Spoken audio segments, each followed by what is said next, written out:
பத்திரிகையாளர் திரு லட்சுமி சுப்பிரமணியன் நம்முடைய நிகழ்ச்சியோட பேசலாம். சார் வணக்கம். மேடம் வணக்கம். தற்போது திமுகவுடைய 2 மிக முக்கியமான குழுக்கள் அமைக்கப்பட்டிருக்கு. ஒன்று பேச்சுவார்த்தை நடத்துவதற்கான குழுக்கள், இன்னொன்று அறிக்கை தயாரிப்பதற்கான குழுக்கள். இதை நீங்க பார்த்திருப்பீங்க. உங்களுடைய முதற்கட்ட கருத்துக்கள் என்ன? இது ஒரு வழக்கமான அரசியல் நகர்வு அப்படிதான் பாக்குறேன்.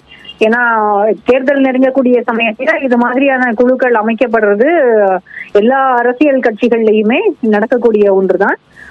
திமுக இப்போ எப்படியும் மே வரைக்கும் தான் இந்த கவர்மெண்டோட டேர்ம் இருக்கு. ஸோ மேல எலெக்ஷன் இருந்தாலும் இல்ல ஏப்ரல் ஏர்லி எலெக்ஷன், மார்ச்ல ஏப்ரல் அந்த மாதிரி ஏர்லி எலெக்ஷன் இருந்தாலும் தயாராகிறதுக்காக இதை செய்யறாங்க அப்படின்றது புரிஞ்சுக்க முடியும். கூட்டணி திமுக பொறுத்த வரைக்கும் அவங்களுக்கு இப்ப வரைக்கும் இன்டாக்டா இருக்கு. தமிழ்நாட்டுல இருக்கக்கூடிய கூட்டணியா இருக்கட்டும், இல்ல அகில இந்திய அளவுல அவங்க இந்தியா கூட்டணியில இருக்காங்க.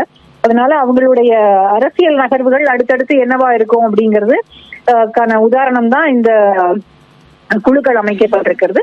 அதுலயும் குழு அமைக்கப்பட்டிருக்கிறதுல கட்சியில் இருக்கக்கூடிய பெரும்பாலான சீனியர்ஸையும் அரவணைச்சு அவங்களுக்கு யாரெல்லாம் தேவைப்படுவார்களோ அவங்களை எல்லாரையுமே குழுக்கள்ல வச்சிருக்காங்க.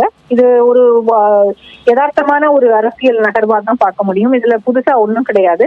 ஆனா டிஎம்கே ப்ரிப்பேர்டா தான் இருக்காங்க எலெக்ஷன்ஸ்க்கு அப்படின்றத காட்டக்கூடியதுதான் இது. மேடம், நீங்க தொடர்ந்து இணைப்பு இருக்கு. அடுத்த